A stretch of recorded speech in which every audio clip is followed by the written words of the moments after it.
13 ધર્મયુદ્ધ ચંપારણમાં ગાંધીજી સાથે જોડાયા પછીનું મહાદેવભાઈનું સૌથી મોટું કામ અમદાવાદના મિલમજૂરો અને મિલમાલિકો વચ્ચે પડેલા વિવાદ અંગે ગાંધીજીએ કરેલા કામને દેશ અને દુનિયા આગળ ધરવાનું હતું. મહાદેવભાઈને એમનો સ્વધર્મ મળી ગયો હતો અને પ્રથમ ચરણે તેઓ તે કામમાં કેટલા પ્રવીણ નીવડવાના હતા તેની સર્વ એંધાણી મળતી હતી. લગભગ એ જ કાળે ખેડા જિલ્લામાં ખેડૂતો દ્વારા ના કર આંદોલન કરવામાં આવ્યું હતું. ગાંધીજી એના પણ નેતા હતા. રઘુવંશના દિલીપ રાજા જેમ ગાયની પછવાડે છાયાની માફક જતા મહાદેવ પણ ઘડીકમાં અમદાવાદ તો ઘડીકમાં ખેડા જિલ્લામાં ગાંધીજીની પાછળ છાયાની માફક ફર્યા હતા.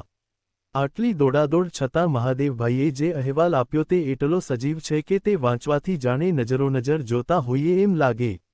એ વિવરણમાંથી છેવટે એક ધર્મયુદ્ધ નામનું જે પુસ્તક તૈયાર થયું તેના ભાષાંતરો અને પુનર્મુદ્રણ આજે 70 વર્ષે પણ પ્રગટ થાય છે.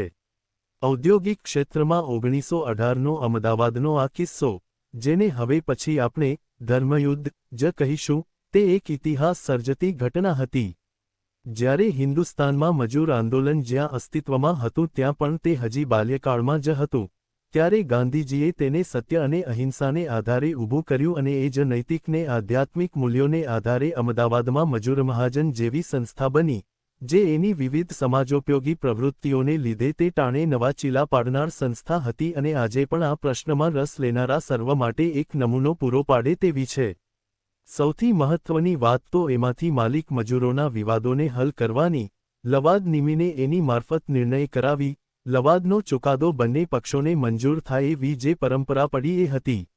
મહાદેવભાઈએ પોતાના ઝીણવટભર્યા અહેવાલ ઉપરાંત સાથે સાથે એ આંદોલનમાં અખત્યાર કરવામાં આવેલી વ્યૂહરચનાને એવી આવડતથી સમજાવી કે તેને લીધે અહિંસક આંદોલનમાં રસ ધરાવનાર સૌ કોઈને સારું આજે જ નહીં પણ ભવિષ્યમાં પણ એક ધર્મયુદ્ધ પુસ્તક પાઠ્યપુસ્તક જેવું થઈ પડે તેમ છે.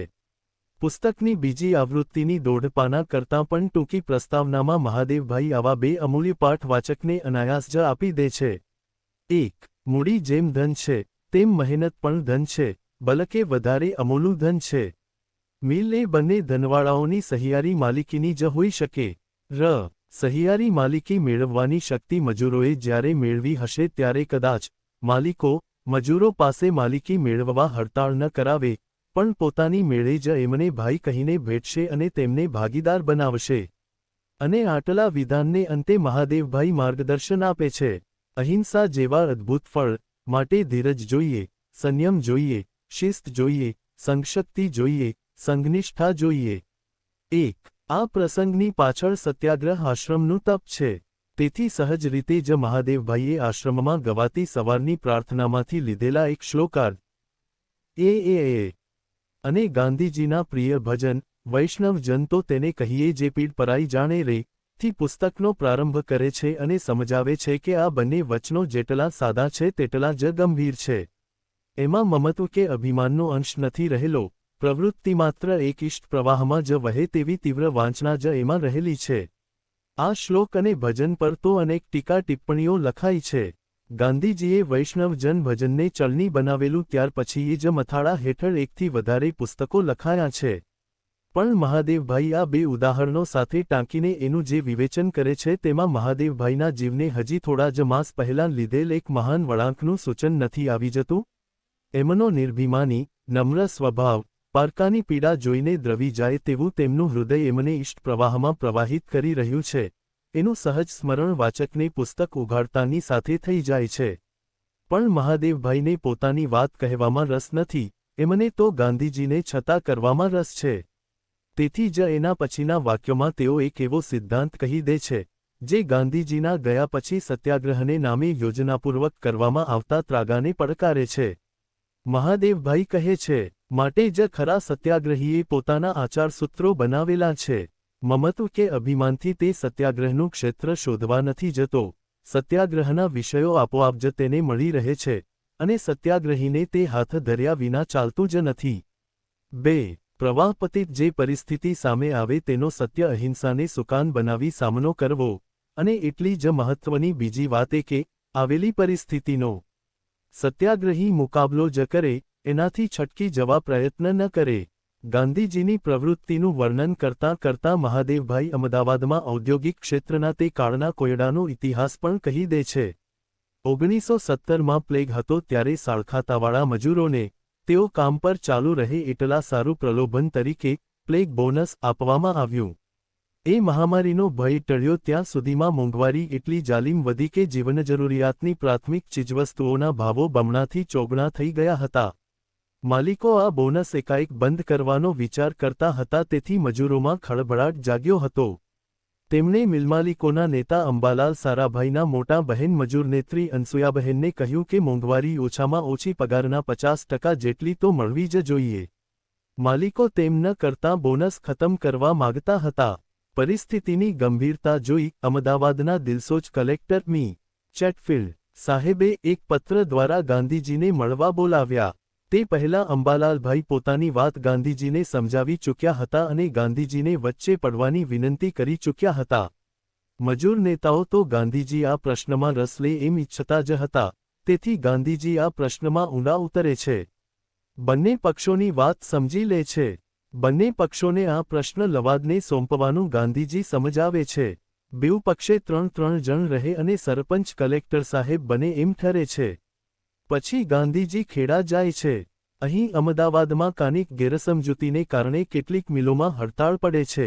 એના જવાબમાં માલિકો વળતી, તાળાબંધી જાહેર કરવાનું વિચારે છે એવા સમાચાર અનસુયાબહેન ગાંધીજીને આપે છે અને ગાંધીજી ખેડાના કામની જવાબદારી વલ્લભભાઈને સોંપીને અમદાવાદ દોડી આવે છે.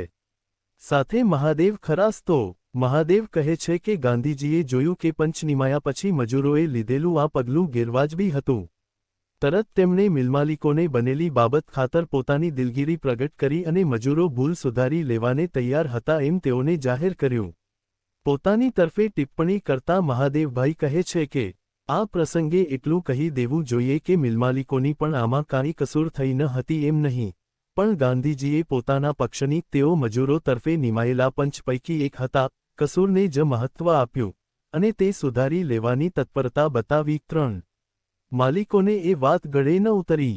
તેમણે તો પંચ નિમાયા પછી મજૂરોએ હડતાળ પાડી એટલે તત્કાળ પંચ તૂટે છે એવો આગ્રહ કર્યો અને પોતે પંચથી બંધાયેલા ન હોવાને લીધે 20% વધારો લઈને કામ કરવા મજૂરો રાજી ન હોય તો તેમને કાઢી મૂકવાનો નિશ્ચય કર્યો. આ સ્થિતિ અટકાવવા ગાંધીજીએ અથાગ પ્રયત્ન કર્યા તે છતાં માલિકો એકના બે ન થયા. ગાંધીજી ત્યારબાદ મજૂરોને વારંવાર મળ્યા. મજૂરોને મળતી રોજી, ચીજવસ્તુઓના ભાવ, મુંબઈના મિલમજૂરોને મળતી રોજી વગેરેની ઝીણવટથી તપાસ કરી. આ સંદર્ભમાં શ્રી ખંડુભાઈ દેસાઈ, જેઓ પાછળથી આ દેશના મજૂર પ્રધાન બનેલા, તેમણે આ લેખકને કહેલો એક પ્રસંગ ટૂંકમાં વર્ણવો અસ્થાને નહીં ગણાય. તેમણે કહ્યું, અમે બધાએ મિર્ઝાપુરના બંગલામાં બેસીને દરેક વસ્તુનો ખૂબ સૂક્ષ્મ અભ્યાસ કર્યો. છેવટે અમે એ નિર્ણય પર આવ્યા કે આજના સંયોગોમાં 35% મોંઘવારીની માગણી કરવી એ યોગ્ય છે. પછી અમારામાંથી એક મજૂર નેતાએ કહ્યું, આપણે 50%ની માગણી કરો, એટલે માલિકો બાંધછોડ કરતાં 35% તો આપશે જ. ગાંધીજી એ વાત સાંભળતા હતા. એમણે તરત કહ્યું, તમે બધી ગણતરી કરીને 35% ઉપર આવ્યા છો ને? તો 36% માગશું નહીં અને 34% સ્વીકારીશું નહીં. મારે સારું સત્યાગ્રહીની નીતિનો આ પહેલો પાઠ હતો. ગાંધીજીએ 50%ની માગણી કરનાર મજૂરો અને મજૂર નેતાઓને પણ સમજાવ્યું કે સત્યાગ્રહી સત્યથી વધુ માગે નહીં અને સત્યથી ઓછું સ્વીકારે નહીં. મહાદેવભાઈ આગળ જતાં કહે છે, બંને પક્ષમાં આગ્રહનું તત્વ તો અત્યાર અગાઉનું દાખલ થઈ ચૂક્યું હતું. તાણાવાળાઓએ જ્યારથી પોતાનું મહાજન બાંધ્યું ત્યારથી જ મજૂરોમાં ઐક્ય અને આગ્રહના બીજ નખાયા હતા. મજૂરોના ઐક્યની સામે થવાને મિલમાલિકોએ પણ એક ચક્ર ગ્રુપ રચ્યું. આ પક્ષો વચ્ચે લગભગ 25 દિવસ સુધી સંપૂર્ણ રસાક્ષી છતાં કાંઈ પણ કડવાશ વિના જે લડત ચાલી રહી હતી, તેને આખું અમદાવાદ શહેર જ નહીં પણ આખું ગુજરાત અને કેટલેક અંશે આખો દેશ નિરખી રહ્યો હતો. 4. આ લડતનું રહસ્ય સમજાવતા મહાદેવભાઈ કહે છે કે ગાંધીજીએ મજૂરોના જીવનમાં પ્રવેશ કરીને તેમના ઉત્સાહને રચનાત્મક દિશામાં વાળવા પ્રયત્ન કર્યો. તેમના સુખ-દુઃખમાં ભાગીદાર થવા પ્રયત્ન કર્યો. મજૂરોને કાંઈ સલાહ સૂચના લેવી હોય તો ગમે ત્યારે આવીને મળી શકે એવી ગોઠવણ કરી. રોજે એક જાહેર સભા કરવાની પરંપરા શરૂ કરી. અને લડતના સિદ્ધાંતો અને રહસ્ય સમજાવતી એક દૈનિક પત્રિકા કાઢી. આ પત્રિકાઓ અનસુયાબહેનની સહીથી પ્રગટ થતી, પણ ગાંધીજી જ તે લખતા. રોજેરોજની પત્રિકા અને સાબરમતી નદીના તટ પર બાવળના ઝાડ નીચે અપાતાં વ્યાખ્યાનોનો મહાદેવભાઈ એવો અહેવાલ આપતા કે અમદાવાદ શહેર, ગુજરાત અને કેટલેક અંશે આખો દેશ એની રાહ જોઈને બેસતો. આ અહેવાલોમાંથી એક દિવસનું વર્ણન કાનિક ટૂંકાવીને આપણે ટાંકીએ. જેમ મજૂરોને કામ પર લેવાના સર્વ પ્રયત્નો સામા પક્ષ તરફથી થવા માંડ્યા તેમ મજૂરોના પક્ષે મજૂરોને ટકાવી રાખવાના પણ પ્રયત્નો થવા માંડ્યા. મજૂરોમાંના કેટલાક અતિ ઉત્સાહીઓ નબળાઓની ઉપર કાનિક દબાણ ચલાવીને પણ તેમને કામ ઉપર ચડતાં રોકે છે એવી ફરિયાદ ગાંધીજીને કાને આવી. ગાંધીજી આ તો સાંખી શકે એમ હતું જ નહીં. તેઓ તો કહેતા જ આવ્યા હતા કે મજૂરોના હૃદયની ઉપર, મજૂરોની લાગણી ઉપર અસર કરી તમે તેને અટકાવી રાખો, તેમના ઉપર જુલમ કરીને નહીં. તુરત અતિશય પ્રામાણિકપણાથી ઉભરાતી પત્રિકા બીજે દિવસે કાઢવામાં આવી. મજૂરોની લડતનો આધાર કેવળ તેઓની માગણીના અને તેઓના કાર્યના ન્યાયની ઉપર રહેલો છે. જો માગણી વાજબી હોય તો મજૂરો જીતી શકે. માગણી વાજબી હોય પણ માગેલું મેળવવામાં અન્યાય વાપરે, જૂઠું બોલે, ફિસાદ કરે, બીજાઓને દબાવે, આળસ કરે, તેથી સંકટ ભોગવે તો પણ તે હારી જાય. 5. પણ કંઈક આ પત્રિકાથી તો કંઈક રોજ રોજ ઊભા થતા સંજોગોને લીધે અણધાર્યું પરિણામ તૈયાર થતું હતું. આ પત્રિકાની અસર અતિ ઉત્સાહીઓ ઉપર કંઈક વિપરીત થઈ. ઘણાકોને તો મજૂરોને અટકાવી રાખવા પોતાના પ્રયત્નો માટે શાબાશી મળવાની આશા હતી. તેમને કાનિક આઘાત પહોંચ્યો. મૂળ અણસમજુ વર્ગ એટલે કેટલાકને આ નિખાલસ સલાહથી માઠું લાગ્યું. તેઓ તો નબળા મજૂરોને કહેવા લાગ્યા કે જેને જવું હોય તે જાઓ, માર્ગ ખુલ્લો છે, કોઈએ રોકી નથી રાખ્યા. જેઓ નૈતિક દબાણ વાપરતા હતા તેઓ નૈતિક દબાણ શિથિલ કરવા લાગ્યા. આથી ઘણા મજૂરોના મન ફેરવાયા. કોઈ કેમ બોલવા લાગ્યું, કોઈ કેમ. મજૂરોની રોજની મુલાકાત લેવાને બહેન અનસુયાબહેન, ભાઈ શંકરલાલ બેંકર અને ભાઈ છગનલાલ ગાંધી નિયમિત જતા જ હતા. જે મજૂરોને મજૂરી કરવાનું મન હતું તેઓ આશ્રમમાં આવી મજૂરી કરી પોતાની મજૂરી મેળવતા હતા, પણ કેટલાક ખોટા પણ હતા. તેઓને મનમાં એમ થયા કરતું કે આપણે નકામા તણાઈએ છીએ. પ્રતિજ્ઞાથી કશું વળવાનું નથી. પ્રતિજ્ઞાઓ તો ખોટા હવા ત્યાં છે. ભૂખમરો આવ્યો છે, મજૂરી થતી નથી, મફતની સલાહ આપનારને કાંઈ દુઃખ છે? દુઃખ આપણને જ છે. પેલી તરફ મિલમાલિકો પોતાના હૈયા વજ્ર જેવા કરવા લાગ્યા હતા. 35% જ આપવા એવી હઠમાં તેઓ વધારે દૃઢ થતા જતા હતા અને તેમણે મજૂરોનો નિશ્ચય તોડવાને માટે પોતાના માણસો રાખ્યા હતા. આમ 22 દિવસ વીતી ગયા હતા. ભૂખમરો અને મિલમાલિકોના જાસૂસ પોતાનું કામ કરીએ જતા હતા અને શયતાન એમના કાનમાં ગણગણતો હતો કે દુનિયા ઉપર ગરીબોનો બેલી ઈશ્વર જેવું કાંઈ નથી અને પ્રતિજ્ઞાઓ તો ન ફાવતાના મનામણા છે. એક દિવસ ભાઈ છગનલાલ જુગલદાસની ચાલીમાં રહેનાર મજૂરોને સવારની સભામાં આવવાની વિનંતી કરતા હતા. તેમને આવા જ કાનિક ઉદ્ગારોથી કેટલાક મજૂરોએ વધાવી લીધા. ગાંધીજી અને અનસુયાબહેનને શું છે? તેઓને મોટરમાં આવવાનું અને મોટરમાં જવાનું, ખાસું ખાવા પીવાનું, પણ અમારા તો જીવ જાય છે. સભામાં આવીએ કાંઈ ભૂખમરો ટળતો નથી. આ વચનો ગાંધીજીને કાને ગયા. ગાંધીજીને કોઈ ટીકા કરે તે ન લાગે, કોઈ નિંદા કરે તે ન લાગે, પણ ખરી સ્થિતિ સૂચક આ કડવા ઉદ્ગારોથી ગાંધીજીનું હૈયું વિંધાઈ ગયું. બીજે દિવસે સવારે સભામાં ગયા. સવારે તેમણે શું જોયું, અથવા તેમના અગાઉથી દુઃખી થઈ રહેલા હૃદયે અને તેમની કરુણાર્દ્ર દૃષ્ટિએ શું જોયું? તેમના જ શબ્દોમાં કહીશું. પોતાના મુખ ઉપર ઝળકી રહેલા અડગ નિશ્ચયવાળા હંમેશા નજરે પડતા 5-10 હજાર મનુષ્યોને બદલે નિરાશાથી ખીન મુખવાળા 1,000 માણસોને જોયા. 6. થોડા જ વખત ઉપર જુગલદાસની ચાલીવાળી વાત તો તેમના કાને આવી હતી. મને લાગ્યું કે મજૂરોનો ઠપકો સાચો છે. આ પત્ર લખું છું એ હું જેટલું માનું છું તેટલું જ હું ઈશ્વરી સત્તામાં માનનારો, પોતાના વચનો ગમે તે ભોગે પણ પાળવાને માણસ બંધાયેલો છે એમ પણ હું માનનારો. મને એમ પણ ખબર હતી કે મારી સન્મુખ બેઠેલા માણસો ઈશ્વરથી ડરનારા છે, પણ આ અણધારી રીતે લંબાતી લોકઆઉટ તેઓનો હદ ઉપરાંત કસ કાઢે છે. હિન્દુસ્તાનમાં મારી બહોળી મુસાફરી દરમિયાન સેંકડો લોકો એક ઘડી પ્રતિજ્ઞા લે છે અને બીજી જ ઘડીએ તેને તોડે છે. એવું જે જ્ઞાન થયેલું તે તરફ પણ મારું દુર્લક્ષ ન હતું. મને એમ પણ જ્ઞાન હતું કે આપણામાંના ભલભલાઓને આત્મબળમાં અને પ્રભુમાં માત્ર એક ઝાંખી અને અનિશ્ચયાત્મક માન્યતા છે. મને એમ લાગ્યું કે મારે માટે એ તો એક ધન્ય ચોઘડિયું હતું. મારી શ્રદ્ધાની કસોટી થતી હતી. તુરત હું ઉઠ્યો અને હાજર રહેલા માણસોને કહી દીધું કે તમે પ્રતિજ્ઞામાંથી પડો એક ક્ષણભર પણ હું સાંખી શકનાર નથી. તમને 35% મળે નહીં અથવા તો તમે બધાએ પડી ન જાઓ ત્યાં સુધી હું આહાર લેનાર નથી કે મોટર વાપરનાર નથી. 7. આ પ્રતિજ્ઞા લેવાઈ કે તરત સભામાં શું થયું તેનું વર્ણન આપવાને માટે તો કવિની કલમ જોઈએ. સભામાં બેઠેલા પ્રત્યેક જણની આંખમાંથી ચોધાર આંસુ ચાલી રહ્યા હતા. પ્રત્યેકને એમ લાગી ગયું જણાતું હતું કે કંઈક ગંભીર ભૂલ થઈ છે. ગાંધીજીને કાની કાપણી નબળાઈથી અથવા તો પાપથી ભારે આઘાત પહોંચ્યો છે અને તે નબળાઈ કે પાપનું તેઓ પ્રાયશ્ચિત કરવા તૈયાર થયા છે. તેઓ પલકવારમાં બધી સ્થિતિ કરી ગયા અને એક પછી એક ઉઠીને બોલવા લાગ્યા, અમે અમારી પ્રતિજ્ઞામાંથી કદી નહીં પડીએ. ગમે તે થઈ જાય, આકાશ પાતાળ એક થાય, તો એ નહીં પડીએ. અમારામાંના નબળાઓને અમે ઘેર જઈને સમજાવશું અને કદી નહીં પડવા દઈએ. આપ આ ભીષણ પ્રતિજ્ઞા મૂકો. 8 આ અસર એ લોકોના આટલા બોલવામાં જ ન સમાપ્ત થઈ. બપોર સુધીમાં તો થોકેથોક મજૂરો આશ્રમમાં આવવા લાગ્યા અને ગાંધીજીને દિનકરુણ વચને પ્રતિજ્ઞા છોડવાનું વિનવવા લાગ્યા. કેટલાક મજૂરો ઉત્સાહથી મજૂરી માગવા લાગ્યા.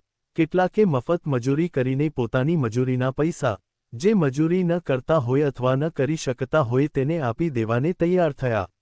આશ્રમનો પણ તે દિવસ ધન્ય હતો. મજૂરોને ઉત્તેજન આપવા માટે કદી તાપ પણ ન સહન કરેલો એવા ભાઈ શંકરલાલ બેન્કર પણ ઈંટો, રેતી વગેરે 3-4 દિવસ થયા ઉપાડવા માંડ્યા હતા. આજ તો બહેન અનસુયા પણ જોડાયા. આશ્રમના સ્ત્રીપુરુષો ઉપરાંત બાળકો પણ આમાં અતિશય ઉમંગથી ભાગ લેતા હતા. આ બધાની કંઈક અવર્ણનીય અસર થઈ. મજૂરોનો ઉત્સાહ અને ઉમંગ તો માતો નહોતો. જે લોકો કરગરતા અને ફરિયાદ કરતા મજૂરીએ આવતા હતા, જે લોકો આવીને કામમાં બહુ આળસ કરતા હતા, તે લોકો હંમેશ કરતાં બમણું કામ બમણા તેજથી કરવા આવ્યા.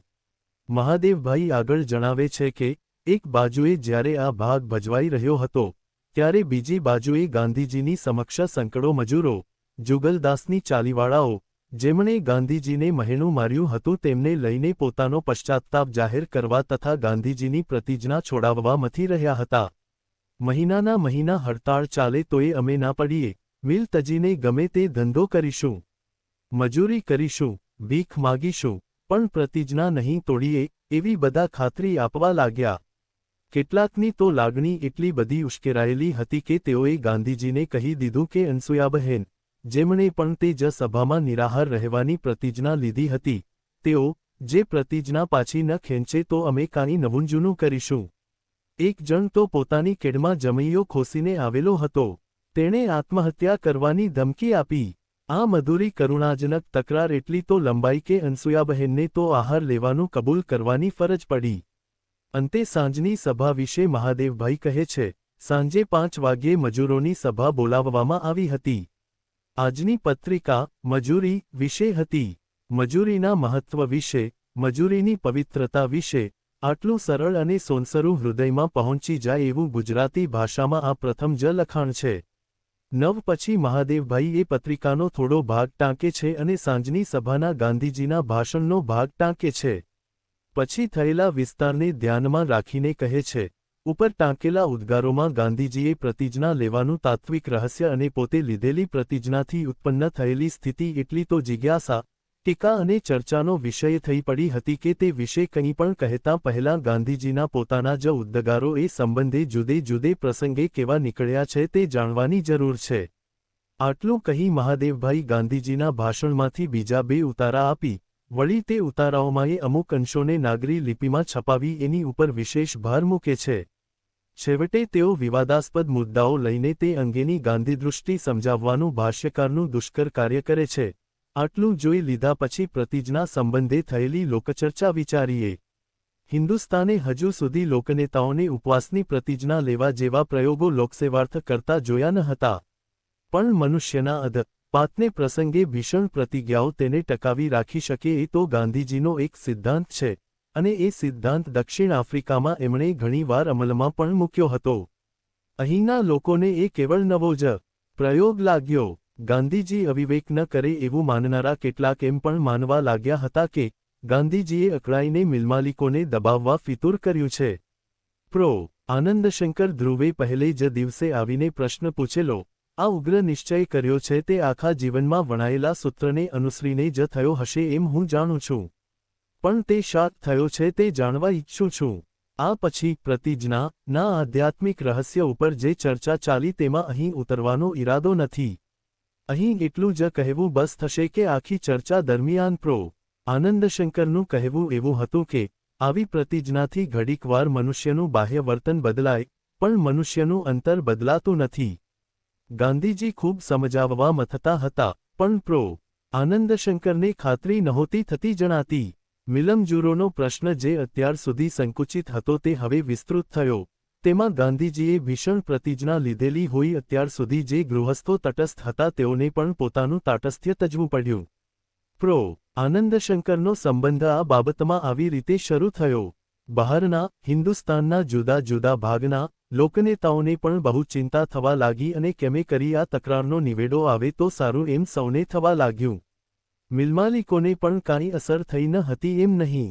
અલબત્ત, ઘણા કેમ માનતા હતા કે માલિકોને દબાવવા માટે ગાંધીજીનું આ એક ફિતૂર અથવા ત્રાગુ છે. પણ અંબાલાલભાઈ, જેઓએ અત્યાર સુધી પોતાના કડક આગ્રહથી પોતાના માલિક ભાઈઓને ટકાવી રાખ્યા હતા, તેમના હૈયાને આ બિનાથી સખત આઘાત પહોંચ્યો. તેઓ કલાકના કલાક આવીને ગાંધીજી પાસે બેસવા લાગ્યા, પ્રતિજ્ઞા છોડવાને વિનવવા લાગ્યા. ત્રીજે દહાડે તો એમની સાથે ઘણા મિલમાલિકો આવ્યા. સૌ ગાંધીજીના ઉપવાસ છોડાવવાને માટે આગ્રહી હતા પણ મજૂરોની પ્રતિજ્ઞા જળવાવાને એટલા આગ્રહી ન હતા. વળી મહાદેવભાઈ એક મહત્વના મુદ્દા તરફ ધ્યાન ખેંચીને કહે છે, પ્રતિજ્ઞાની આડકતરી અસર મિલમાલિકોને દબાવવાની થશે એ બાબત ગાંધીજીનું દુર્લક્ષ થયું ન હતું. વારંવાર તેઓ આ બાબત માલિકોને સમજાવવા લાગ્યા. પોતાના દરેક ભાષણમાં તેમણે સ્પષ્ટ કરીને કહ્યું કે પ્રતિજ્ઞા માલિકો ઉપર થતાં દબાણને લીધે દૂષિત થાય છે, છતાં તેનો મૂળ હેતુ તો મજૂરો પ્રતિજ્ઞાને કેટલું મહત્વ આપે છે તે મજૂરોને બતાવવાનો અને તેમ કરી તેમને ટકાવી રાખવાનો જ છે. 10. ઉપવાસ વખતે ઉપવાસના અનેક પાસાની ચર્ચા થાય એ સ્વાભાવિક છે. તેમાંય ગાંધીજી જેવા માણસના ઉપવાસ હોય ત્યારે તો વિશેષે કરીને એવા અનેક મુદ્દાઓ દેશને દુનિયા આગળ યથાર્થ રજૂ કરવા, એ જ તો મહાદેવભાઈનું કામ હતું. એટલે તેઓ કહે છે, ઘણા મિલમાલિકો ગાંધીજીને કહેતા કે આ વખતે તમારી ખાતર અમે મજૂરોને 35% આપીએ. ગાંધીજી ચોખ્ખી ના પાડીને કહેતા કે મારી દયાની ખાતર નહીં, પણ મજૂરોની પ્રતિજ્ઞાને માન આપીને તેઓને ન્યાય આપવાની ખાતર 35% આપો. ગાંધીજીની ખાતર 35% આપવાની વાત અંગે જાહેર સભામાં તેમણે ઉચ્ચારેલા ઉદ્ગારો મહાદેવભાઈ ટાંકે છે. મારે સારું 35% એ લોકો આપે એ તો મને શમશેરના ઝાટકા સમૂહ લાગે છે. હું એ વિચાર જાણતો હતો, પણ હું પ્રતિજ્ઞા નહીં છોડી શક્યો, કારણ મેં બીજો વિચાર કીધો કે 10,000 માણસો પડે એ તો ખુદાનો ખોફ કહેવાય. મારે સારું અતિશય નીચાજોણું છે કે મારી ખાતર તમને 35% આપે. 11. ઉપવાસની ગાંધીજીના શરીર પર થતી અસરોનું વર્ણન ન કરે તો મહાદેવભાઈ ગાંધીજીના અંગત સચિવ શાના? આમ ચર્ચા ચાલતી હતી અને ઉપવાસના દહાડા વધતા જતા હતા. ઉપવાસ ગાંધીજીના શરીરમાં શિથિલતા ઉત્પન્ન કરવાને બદલે જાણે તેમની સ્ફૂર્તિમાં વધારો કરતો હતો. તેમને સમજાવવાના અનેક દિશામાંથી પ્રયત્ન ચાલુ જ હતા. અંબાલાલ સારાભાઈની એક દલીલ મહાદેવભાઈ આમ ટાંકે છે, આવી રીતે વારંવાર મજૂરો મનસ્વી રીતે અમારી સામે થાય અને તેમને બહારથી ઉત્તેજન મળે એ તો સહ્ય થઈ શકે એવું નથી. એમ થયા કરે તો મજૂરોમાં વિનય જેવી કોઈ ચીજ જ રહે નહીં અને આવી રીતે અમારી અને મજૂરોની તકરાર વખતે હર વખત અમારે ત્રીજાની મધ્યસ્થી કરવી પડે એ અમને શોભાભરેલું નથી. એમાં અમારું માન રહેતું નથી. આપ જો ભવિષ્યમાં અમારો અને મજૂરોનો પ્રશ્ન અમારે માટે જ રાખી હંમેશને માટે તમારા હાથ એ બાબતમાંથી ધોઈ નાખો તો અમે તુરત 35% આપીએ. આ દલીલ વિશે મહાદેવભાઈ પોતાનો અભિપ્રાય આપતા કહે છે કે આ માગણી તો બહુ ભારે પડતી હતી. અન્યાય, અનીતિ અને અત્યાચારને પ્રસંગે અંતરની પ્રેરણાથી જૂજનાર ગાંધીજી આમ મજૂરોની સેવાના દ્વાર સદા માટે બંધ થવા દે એ તો બની શકે એમ જ ન હતું. એટલે સેવાવૃત્તિને સદા શીંકે મૂકવાની કબૂલાત આપી મજૂરો માટે 35% લેવાની અને ઉપવાસ છોડવાની વાત ન બની. બીજી દલીલોની વિગતો આપીને મહાદેવભાઈ ફરી પાછા એ જ મુદ્દા પર આવે છે. બધી તકરાર દરમિયાન પોતાના ઉપવાસથી માલિકો ઉપર દબાણ થાય છે એ વાત ગાંધીજીના મનમાંથી નહોતી ખસતી. એટલે માલિકોની પ્રતિજ્ઞા જાળવવાના કૃત્રિમ ઉપાયો સ્વીકારવા પણ તેઓ તૈયાર થયા. લડત પહેલાં બંને પક્ષ વચ્ચે જે પંચનું તત્વ સ્વીકારાયેલું હતું તે પંચનું તત્વ હજી પણ ગાંધીજીને તો કબૂલ જ હતું.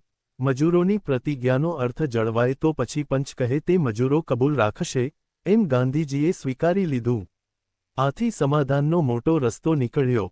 પરિણામે મજૂરોની પ્રતિજ્ઞા જાળવવા પહેલે દિવસે 35% વધારો, માલિકોની પ્રતિજ્ઞા જાળવવા બીજે દિવસે 20% વધારો અને ત્રીજે દિવસે મજૂરો અને માલિકોએ નિમેલા પંચ ઠરાવે તેટલા ટકા વધારો આવી દરખાસ્ત સમાધાનના આધારરૂપે રજૂ થઈ.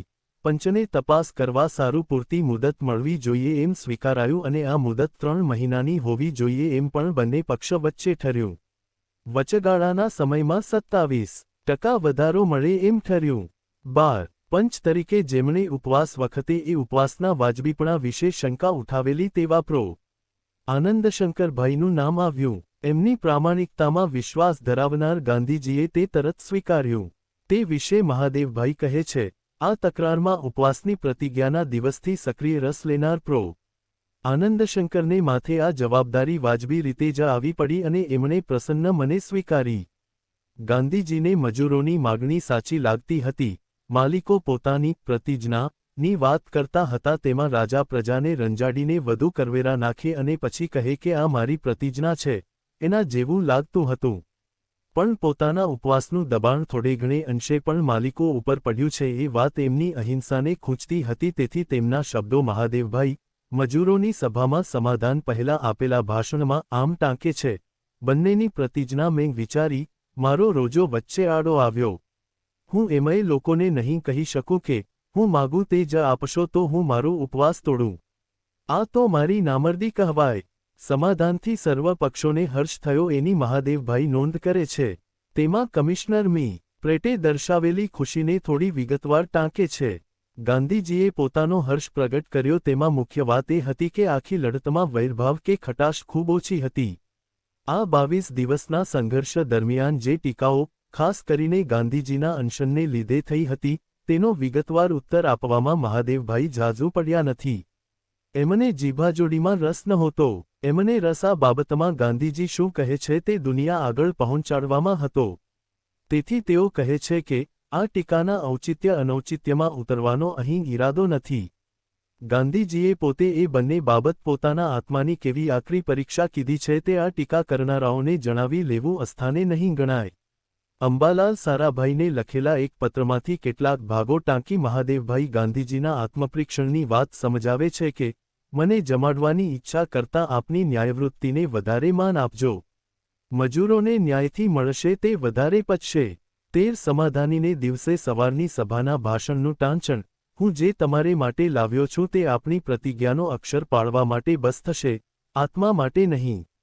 આત્માવાળા આપણે હજી નથી એટલે અક્ષરથી જ આપણે સંતોષ પકડવો પડશે. પણ ખરું આત્મપરીક્ષણ તો આશ્રમવાસીઓ આગળ. એ સમાધાન મારી પ્રમાદરહિત સ્થિતિમાં હું જોઈ રહ્યો છું અને જોઉં છું કે હું તે કદી નહીં સ્વીકારું એવું થયું છે. પણ તેમાં મારી ઉપવાસની પ્રતિજ્ઞાનો દીપ છે.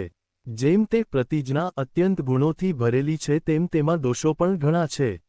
મજૂરોના સંબંધમાં તે ભારે ગુણોવાળી છે અને તેના પરિણામ તે જ પ્રમાણે સુંદર આવ્યા છે. માલિકોના સંબંધમાં તે દોષોવાળી છે અને તેટલા પૂરતું મારે નમવું પડ્યું છે. મિલમાલિકો ઉપર મારા ઉપવાસનું દબાણ છે તે હું ગમે તેટલી ના પાડું પણ લોકોને લાગ્યા વિના રહે જ નહીં અને દુનિયા માને પણ નહીં. માલિકો આ મારી કનિષ્ઠ દશાને લીધે સ્વતંત્ર રહ્યા નથી અને કોઈ માણસ દબાણ નીચે હોય ત્યારે તેની પાસેથી કંઈ લખાવી લેવું, તેની પાસે કંઈ શરત કરાવવી કે તેની પાસેથી કંઈ લેવું એ ન્યાય વિરુદ્ધ છે. સત્યાગ્રહી તેમ કદી કરે જ નહીં અને તેથી મારે આ બાબતમાં નમતું મૂકવું પડ્યું છે. શરમમાં પડેલો માણસ શું કરી શકે? હું થોડી થોડી માગણી કરતો ગયો તેમાંથી તેમને ખુશીથી જેટલી સ્વીકારી તેટલી જ મારે લેવી પડી. હું પૂરેપૂરી માગણી કરું તો તેઓ પૂરેપૂરી સ્વીકારે, પરંતુ તેમને આવી સ્થિતિમાં મૂકીને તેમની પાસેથી હું તે ન જ લઈ શકું. એ તો મારે ઉપવાસ તોડી નરકનું ભોજન કરવા બરોબર થાય અને અમૃતનું પણ યથાકાળે ભોજન કરનારો હું તે નરકનું ભોજન કેમ કરી શકું? ગાંધીજીનો આટલો ઉતારો આપ્યા પછી મહાદેવભાઈ પૂછે છે, આ પછી કંઈ વધુ ખુલાસાની જરૂર છે ખરી? અને તોય ગાંધીજીની કૃતિને લૌકિક રીતે સમજાવવાની દૃષ્ટિએ કહે છે, છતાં જેમને ખબર ન હોય તેમની માહિતીની ખાતર કહેવાની જરૂર છે કે પંચ ઠરાવે તેટલો વધારો સ્વીકારી લેવામાં પ્રતિજ્ઞાનો લેશમાત્ર ત્યાગ થયો નથી, કારણ સમાધાની પહેલાં લડત દરમિયાન પણ મજૂર પક્ષ તરફથી તો પંચની જ માગણી કરવામાં આવી હતી, અને તે માગણી સ્વીકારવાને મિલમાલિકોએ તૈયારી બતાવી ન હતી. મિલમાલિકોએ ગાંધીજી માટે દયાથી પ્રેરાઈને ગાંધીજીની માગણી સ્વીકારી અને તેથી મજૂરોની લડત રસ વિનાની થઈ ગઈ એવી ટીકાનો જવાબ આપતા મહાદેવભાઈ કહે છે કે તે વાત પણ ભૂલભરેલી હતી. સમાધાની પહેલાં મિલમાલિકોએ જે દલીલો કરી છે અને એ દલીલો કરવામાં જેટલા દહાડા લીધા છે તે જ બતાવે છે કે મિલમાલિકોએ વગર વિચારે કેવળ દિલના દોલાપણાથી જ મજૂર પક્ષની માગણી સ્વીકારી ન હતી. વળી આનંદશંકરભાઈનો ચુકાદો આવે તે પહેલાં તો મજૂરોને ઘણે ઠેકાણે 35% અને ઘણે ઠેકાણે 35%થી વધુ મળતા થઈ ગયા હતા. તે પણ બતાવે છે કે મિલમાલિકોને વહેલામોડા ઓછામાં ઓછા 35% વધારો આપીએ જ છૂટકો હતો. એમ પણ જણાય છે કે અમદાવાદની ડિસ્ટ્રિક્ટ કોર્ટમાં જે મહાદેવભાઈની વકીલાત ખાસ ઝળકી નહોતી તે ગાંધીજી જેવો અસીલ મળતા મિલમજૂરોના રણક્ષેત્રમાં ખીલી ઉઠી હતી. પણ પછીની દલીલમાં મહાદેવભાઈના વકીલ કરતાં તેમની માહેલો ધર્મનિષ્ઠ સાહિત્યિક બોલતો જોઈ શકાય છે. મિલમાલિકો તરફથી પ્રસિદ્ધ થયેલી છેલ્લી પત્રિકામાં અંબાલાલભાઈ પર શ્રીમતી એની બેસન્ટનો તાર, for India's sake, try persuade owners yield and save Gandhi's life. Bharat ખાતર માલિકોને માની જવા સમજાવો અને ગાંધીની જિંદગી બચાવો ઉતારીને માલિકોએ પોતાની ઉદારતાથી ગાંધીજીની જિંદગી બચાવવાનો દાવો કર્યો હતો. તેને વિશે મહાદેવભાઈ કહે છે, એને વિશે શું કહેવું? એ પત્રિકા અને મજૂર પક્ષની છેલ્લી પત્રિકા સાથે રાખી વાંચી જોવાની વાચકોને ભલામણ છે. અને પછી મહાદેવભાઈ ગાંધીજી પાસે આવેલ તાર ટપાલના ઢગલામાંથી એકને આગળ ધરીને કહે છે, ભાગ્યે જ કોઈને ખબર હશે કે એ જ દિવસે ગાંધીજીને અનેક તાર મળ્યા હતા. તેમાં મિસ ફેરિંગ નામની એક ડેનિશ સાધ્વી તરફથી આવો તાર પણ આવ્યો હતો. Greater love knoweth no man than that he layeth down his life for the sake of his fellowman. પોતાના માનવભાંડુઓ સારું પ્રાણ પાથરનાર પ્રેમ કરતાં મોટો બીજે પ્રેમ માણસ બતાવી શકતો નથી. પંચ શ્રી આનંદશંકરભાઈએ 4 માસ અને 20 દિવસ પછી ચુકાદો આપ્યો. મિલમાલિકોએ કારીગરોને તકરારને લગતા બાકીના વખતના પગારમાં 35% વધારો આપવો, એટલે કે 27% આપતા બાકી રહેલી રકમ તેઓએ કારીગરોને આપવી. આ ચુકાદાથી જે નિશ્ચય વડે ગાંધીજીએ મજૂરોને કહેલું કે પંચ પાસેથી પણ આપણે 35% લઈ શકીશું, તે નિશ્ચય સાચો ઠર્યો. આખી લડત વિશે મહાદેવભાઈનો અભિપ્રાય, ગાંધીજીના પુણ્યપ્રતાપે અમદાવાદે અને અમદાવાદને નિમિત્તે હિન્દુસ્તાને આ સીધી, સુંદર અને નિર્દોષ લડતનો લહાવો લીધો. અગાઉ ઘણીએ વાર હિન્દુસ્તાનના જુદા જુદા ભાગોમાં મિલમાલિકો અને મિલમજૂરો વચ્ચે લડતો થઈ છે, પણ તેમાંની એકે લડત આની માફક સ્વચ્છ સાધનોથી, ધનના નહીં પણ કેવળ સંકલ્પના બળે અને સંપૂર્ણ મીઠાશથી ચાલી નથી. કોઈ પણ લડતનું પરિણામ આ લડતના પરિણામ જેટલું બંને પક્ષને હિતકર અને ઉન્નતિકર થવાનો અથવા તેથી કોઈ પણ ગંભીર પરિણામ ઉત્પન્ન થવાનો એટલો બધો ઓછો સંભવ રહ્યો છે કે તેની આજે કલ્પના કરવી મુશ્કેલ છે. 14. આ પ્રસંગે મહાદેવભાઈએ માત્ર નોંધો અને લેખો દ્વારા જે ભાગ ભજવ્યો એનું મહત્વ કોઈ પણ સાધારણ વૃત્તપત્રકાર કરતાં અનેક ગણું ચડી જાય તેવું હતું. ગાંધીજીએ જાહેરમાં આપેલા પ્રવચનો, એમણે અંગત રીતે કરેલી વાતચીત કે વાટાઘાટો, અને કોઈ વાર એમનો પત્રવ્યવહાર, ત્રણેયમાંથી લોકોનું આ પ્રશ્ન અંગે સાચું શિક્ષણ થાય એ દૃષ્ટિએ જરૂરી લાગ્યું તેટલું સાહિત્ય તેમણે લેખ દ્વારા પ્રગટ કર્યું. વળી એક કુશળ સેનાપતિ જે રીતે લડતનું પૃથક્કરણ કરે તે રીતે લડતના જુદા જુદા તબક્કે એનું પૃથક્કરણ કરીને એની વ્યૂહરચના તેમને સમજાવી છે. ગાંધીજીના ચરિત્ર અને ચારિત્ર્યની ખૂબીઓ સમજાવવાની તક ચૂકે તો મહાદેવભાઈ કેવા, અને કદાચ સૌથી મહત્વની વાત એ કે સર્વ લેખોમાં એમણે અહિંસક લડાઈની વિશેષતાઓને પણ જતનપૂર્વક છતી કરી છે. લડતના રચનાત્મક પાસા પર ભાર મૂકી મહાદેવભાઈએ એ બાબત ધ્યાન દોર્યું કે ચળવળની રચનાત્મક નીતિને લીધે 1. મજૂરો લુચ્ચાઈ ભરેલી સોદાબાજીથી બચ્યા, એમનો ઉત્સાહ રચનાત્મક દિશામાં વળ્યો, અને 3. ગાંધીજી તથા તેમના સાથી કાર્યકર્તાઓને મજૂરોના જીવનમાં પ્રવેશ કરવાની તક મળી. એટલું જરૂર કહી શકાય કે એક ધર્મયુદ્ધ પુસ્તકમાં ઘણી વાર મહાદેવભાઈનો વધારે પડતો આશાવાદ પ્રગટ થયો હશે, જેનું મુખ્ય કારણ ગાંધીજી પ્રત્યેની તેમની અપાર શ્રદ્ધા હતી, પણ સાથે એની પણ નોંધ લીધા વિના છૂટકો નથી કે આટલી બધી ભક્તિ હોવા છતાંય મહાદેવભાઈએ ક્યાંય અતિશયોક્તિ નથી કરી. મિલમજૂરો અને માલિકો વચ્ચેના આ ધર્મયુદ્ધનું પ્રકરણ પૂરું કરતાં પહેલાં એક નોંધ લેવી જરૂરી છે. મહાદેવભાઈએ આ પ્રસંગે ગાંધીજીના નાના મોટા પ્રવચનોની નોંધ લીધી. તેમાં 17મી માર્ચને દિવસે સત્યાગ્રહ આશ્રમ સાબરમતીની સવારની પ્રાર્થના સભા પછી આશ્રમના અંતરંગ સાથીઓ વચ્ચે એમણે જે ઉદ્ગારો કાઢ્યા હતા તેની નોંધ પણ આવે છે. આ ઉદ્ગારો મહાદેવભાઈની અસાધારણ વૈવિધ્યવાળી ડાયરીમાં પણ વધુ અસાધારણ ગણાય તેવા ઉદ્ગારો હતા. હેઠ 1909માં હિન્દ સ્વરાજ લખ્યું ત્યારથી ગાંધીજી એક મિશનને વરેલા હતા.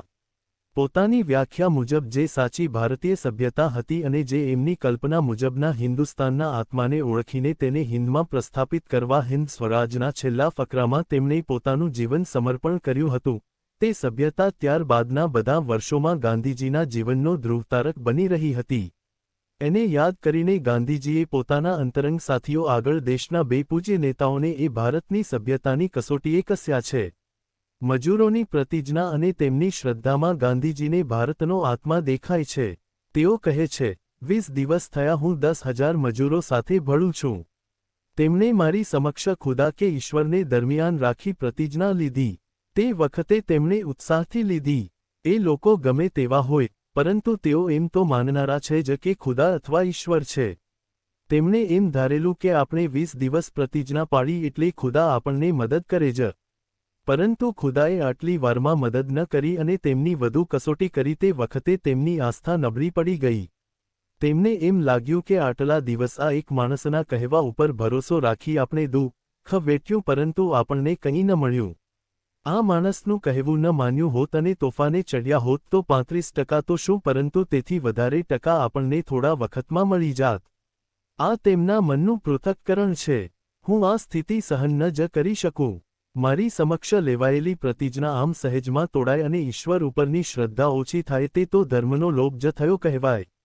અને આવી રીતે જે કાર્યમાં હું સામેલ હોઉં તેમાં ધર્મનો લોભ થતો જોઈ હું જીવી જ ન શકું. પ્રતિજ્ઞા લેવી એ શી વસ્તુ છે એ મારે મજૂરોને સમજાવવું જોઈએ. તે માટે હું શું કરી શકું તે મારે તેમને બતાવવું જોઈએ. તે ન બતાવું તો હું બાયલો કહેવાઉં. એક વામ કૂદું એમ કહેનારો એક વેંત પણ ન કૂદે એ બાયલાપણું કહેવાય. ત્યારે એ 10,000 માણસોને પડતા અટકાવવા સારું મેં આ પગલું લીધું. એટલે મેં આ પ્રતિજ્ઞા લીધી અને તેની અસર વીજળીના જેવી થઈ. મેં તે ધાર્યું જ ન હતું. ત્યાં હજારો માણસ હતા. તેમની આંખમાં ચોધારા આંસુ વહેવા લાગ્યા. તેમને એન ભાન, એન ચૈતન્ય જાગ્રત, તેમની પ્રતિજ્ઞા પાળવાનું તેમને બળ મળ્યું. મને એકદમ ખાતરી થઈ કે એવો લોપ નથી એવો એનો શક્ય છે. આ વાત ટિળક મહારાજ તથા માલવીયાજીના સમજવામાં આવે તો હિન્દુસ્તાનમાં ભારે કામ સાધી શકાય. અને અંતે મહાદેવભાઈ 5 લીટીઓમાં ગાંધીજીને અનશનના પ્રત્યક્ષ કાર્ય અને ઉદાહરણથી થયેલી આનંદાનુભૂતિનું વર્ણન કરે છે. હું અત્યારે આનંદથી ઉભરાઈ રહ્યો છું. આ પહેલાં જ્યારે મેં આવી પ્રતિજ્ઞા લીધેલી ત્યારે મારા મનને આવી શાંતિ ન હતી. શરીરની માગણી પણ મને લાગતી. આ વખતે મને શરીરની માગણી જણાતી જ નથી. મારા મનને પૂર્ણ શાંતિ છે. મારા આત્મા તમારી આગળ ઠાલવું એમ થાય છે. પરંતુ આનંદથી હું વિહ્વળ પણ બની ગયો છું. 15 નોંધ 1 મહાદેવભાઈ દેસાઈ, એક ધર્મયુદ્ધ બીજી આવૃત્તિ પ્રસ્તાવના. પ્રૂ 6 2 એજન પ્રૂ 4 3 એજન પ્રૂ 7 4 એજન પ્રૂ 8 થી 9 5 એજન પ્રૂ 29 6 એજન પ્રૂ 31 7 એજન પ્રૂ 31 થી 32 8 એજન પ્રૂ 32 9 એજન પ્રૂ 33 થી 34 10 એજન પ્રૂ 39 11 એજન પ્રૂ 40 12 એજન પ્રૂ 40 થી 41 42 માંથી સારવીને 13 એયો 14 પ્રૂ 229 14 મહાદેવભાઈ દેસાઈ, એક ધર્મયુદ્ધ બીજી આવૃત્તિ પ્રૂ 49 થી 50 15 વે ડાયરી 4 પ્રૂ 55મી 57